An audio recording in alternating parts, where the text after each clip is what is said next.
Der Inventor Starter Kit von Keystaudio bietet nicht nur eine exzellente Plattform für Arduino und ESP32-Experimente, sondern man kann auch die Scratch-Software Kidsblock benutzen, mit der man den Inventor Starter Kit gut einbinden kann. Aber fangen wir mal von vorne an und bereiten unser System vor.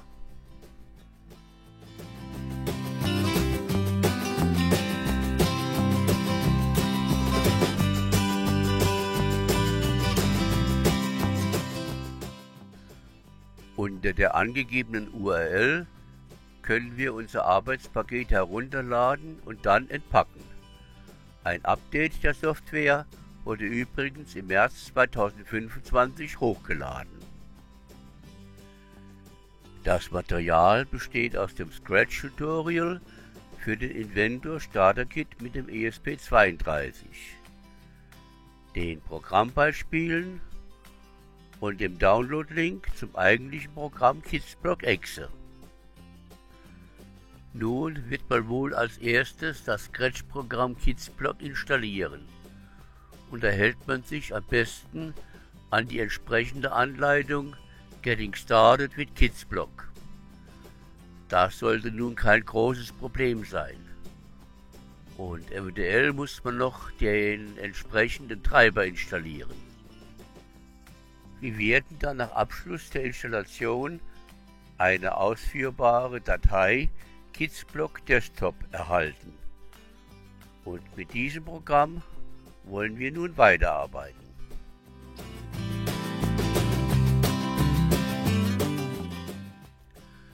Aber vorher noch ein paar Worte über das Scratch-Programm.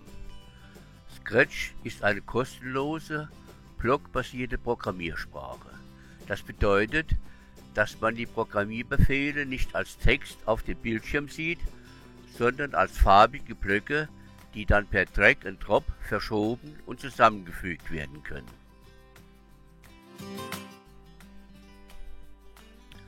Aus einem Wikipedia-Artikel noch eine kleine Ergänzung. Scratch ist so konzipiert, dass bereits junge Kinder und Erwachsene ohne Computerkenntnisse mit Scratch motivierende Programmiererfahrungen machen können. Da es auf einer nahezu rein grafisch gehaltenen Oberfläche basiert, werden potenzielle Frustfaktoren wie viel Tipparbeit, komplizierte Sprachsyntax und diesbezügliche Fehler ausgeschlossen.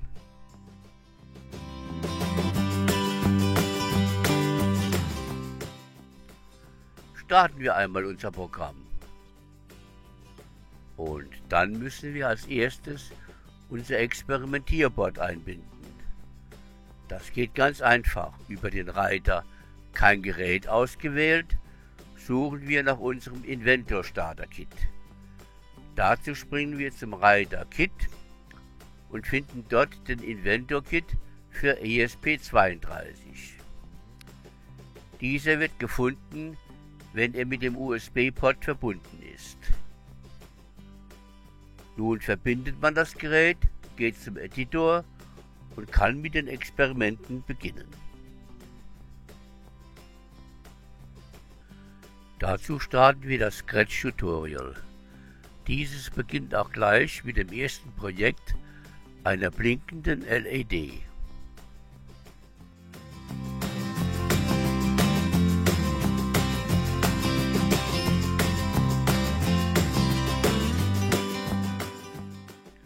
Also fangen wir mal gleich mit dem Projekt 1 an. Hier blinkt eine LED eine Sekunde, erlöscht dann für eine Sekunde und geht wieder an. Und das macht sie bis zur Abschaltung der Stromversorgung. Im ersten Beispiel zeige ich nun Schritt für Schritt, wie sich das Programm aufbaut. Obwohl im Tutorial die englischen Bezeichnungen benutzt werden, verwende ich hier im Video die uns geläufigere deutsche Bezeichnung. Auch die hochgeladenen Programme zeigen die Bezeichnung dann in Deutsch. Wir bauen auf dem Experimentierboard unsere Verbindungen auf, verbinden also IO5 mit der roten LED. Um die Groundverbindung und die Stromversorgung brauchen wir uns hier nicht zu kümmern. Das ist alles schon vorhanden und erleichtert uns so die Arbeit mit dem Experimentierboard. Und ein Verbindungsplan ist für jedes Projekt im Tutorial vorhanden. Ich gehe nun zu meinem KitBlock-Programm und gebe die einzelnen Programmblöcke ein. Beginnen tue ich mit dem Startblock, wenn Arduino beginnt. Als nächstes suche ich mit dem Pins-Modus-Block und setze IO5 auf Ausgabe. Als wichtiger Block folgt nun die Endlosschleife. In diese Schleife wird der Pinblock IO5 auf High gesetzt. Dann warte ich für eine Sekunde und setze den Pinblock IO5 auf Low. Auch hier wird wieder eine Sekunde gewartet und das Spiel beginnt von vorne. Das ist nun der ganze Block, den ich dann auf das Inventor-Board hochlade.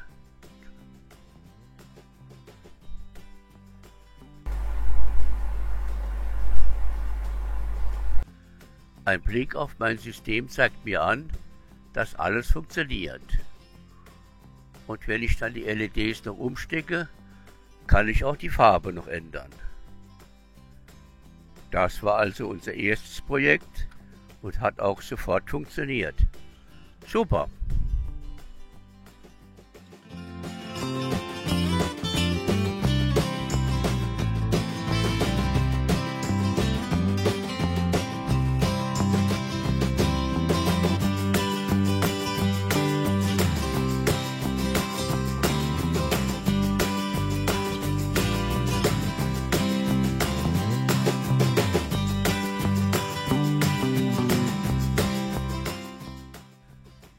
Mit den 3 LEDs Rot, Gelb und Grün wird eine Simulation einer Verkehrsampel erstellt. Und das nach folgenden Regeln. Rot für Halt. Fußgänger und Fahrzeuge halten an. Gelb für Vorsicht. Fußgänger und Fahrzeuge sind bereit zum Anhalten. Falls die Fahrt bereits begonnen hat, sollte die Geschwindigkeit niedrig gehalten werden. Grün für Weiterfahrt. Fußgänger und Fahrzeuge fahren unter Einhaltung der Verkehrsregeln weiter. Ich baue also meine Experimentieranordnung nach dem Verbindungsplan im Tutorial. Rot an IO25, Gelb an IO26 und Grün an IO27. Auch hier brauchen wir uns um die Versorgungsspannung und Ground nicht zu kümmern. In diesem Beispiel nehme ich auch die farblich korrespondierenden Verbindungskabel zu den LEDs. Bei den nächsten Projekten werde ich mich aber an die Kabelfarben in der Vorlage halten. Nach dem Aufbau lade ich den Blockcode für das Projekt 4 aus dem entsprechenden Ordner.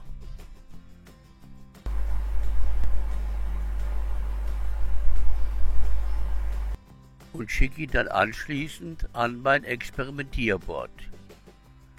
Hier sollte nun meine Verkehrsampel funktionieren und sicher arbeiten.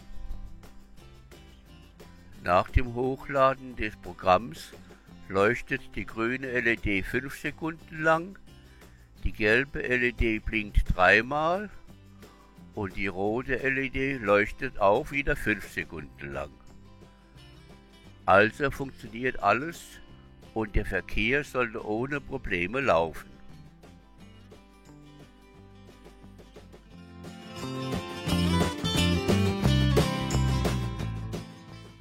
Das Regenbogenambiente. Aus der Experimentierbeschreibung folgendes. Die 2812 RGB LED ist ein programmierbares, farbenfrohes und verträumtes Licht, dessen Farbe, Helligkeit und Rhythmus einstellbar ist. Dieses Regenbogen-Ambiente-Licht kann nach Belieben als dynamische Dekoration eingesetzt werden.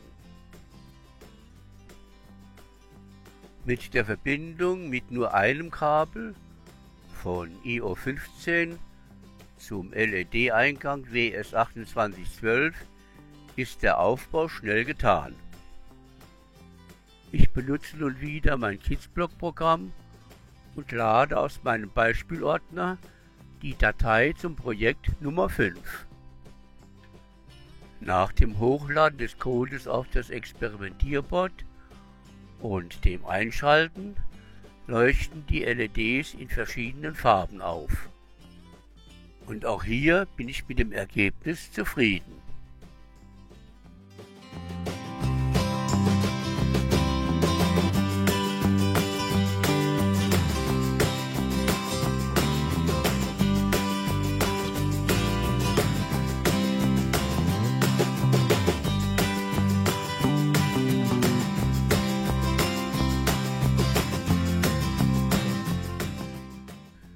Über den Musikanten wird im Tutorial Folgendes geschrieben.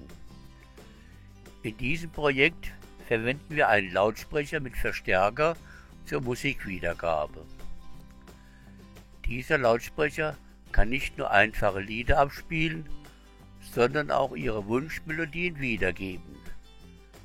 Sie können daher weitere interessante Stücke im Projekt programmieren, um hervorragende Lernergebnisse zu erzielen. Aufgebaut wird unsere Testanordnung nach der Vorlage im Tutorial. Von Pin IO5 geht ein Kabel zum Eingangspin des Lautsprechers. Mehr braucht hier nicht angeschlossen zu werden. Aus dem Demo-Ordner lade ich nun den Sketch zum Projekt 8 auf mein Kidsblock-Programm. Da das Programm keine vollständige Tonleiter wiedergibt, setze ich noch eine Note C5 ein und übertrage dann mein Programm zum Experimentierboard. Dort wird dann nach erfolgreicher Übertragung die ersten 8 Töne einer C-Dur-Tonleiter in aufsteigender Folge zu hören sein.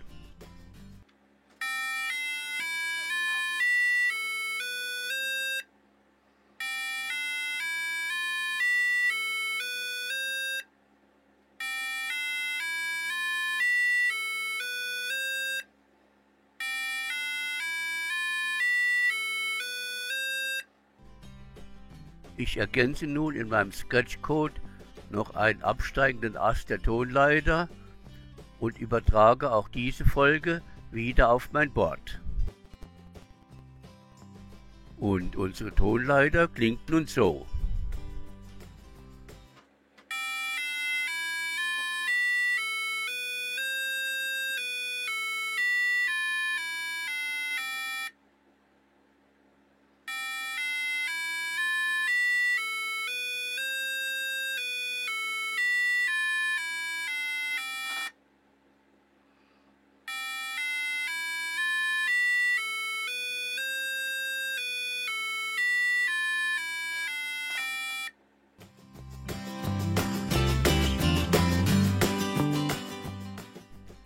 Wetterhäuschen mit einem DHT11. Diese Wetterstation erfasst die Umgebungstemperatur und Feuchtigkeit über ein Arduino-Board und einen Temperatur- und Feuchtigkeitssensor. Darüber hinaus ermöglicht sie die Anpassung von Temperatur und Luftfeuchtigkeit an Umgebungsparameter, um angenehme Umgebungsbedingungen zu schaffen. Als Messsensor benutzen wir einen gebräuchlichen DHT11-Sensor, der über Pin IO26 angeschlossen wird. Zur Ausgabe der Daten benutzen wir das eingebaute LC-Display, das angeschlossen wird über die Pins SCL und SDA. Auch hier sind die Verbindungen zur Stromversorgung schon eingebaut. Eingeschaltet wird das LC-Display über einen externen Schalter und bei Bedarf wird der Kontrast an einem kleinen Potentiometer nachgeregelt. Ich lade also auch hier mein Demoprogramm aus dem entsprechenden Ordner und ändere noch einige englische Bezeichnungen in Deutsch ab. Dann übertrage ich den geänderten Democode auf die Experimentierplatine.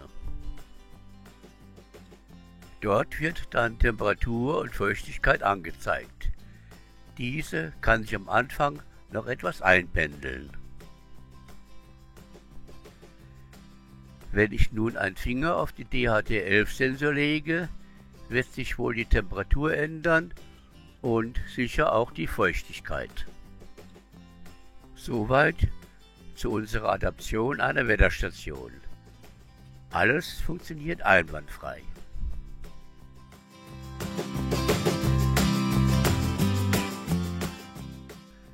Dieses Video ist nun schon etwas lang geworden und es stehen noch etliche Experimente aus.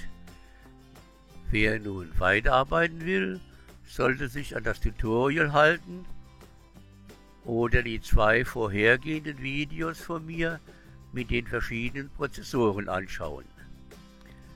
Die meisten dieser Experimente kann man auch mit der Scratch-Version Kidsblock durchführen. Viel Spaß dabei!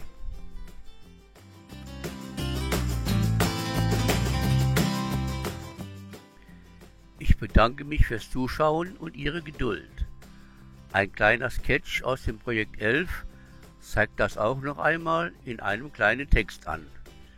Vielen Dank und auf Wiedersehen beim nächsten Mal. Mein Gruß aus dem Saarland besteht heute aus einem Bild vom Gollenstein in Blieskastel. Obelix hätte wohl viel Freude daran gehabt, diesen Hinkelstein wegzutragen. Tschüss und Salü aus dem Saarland.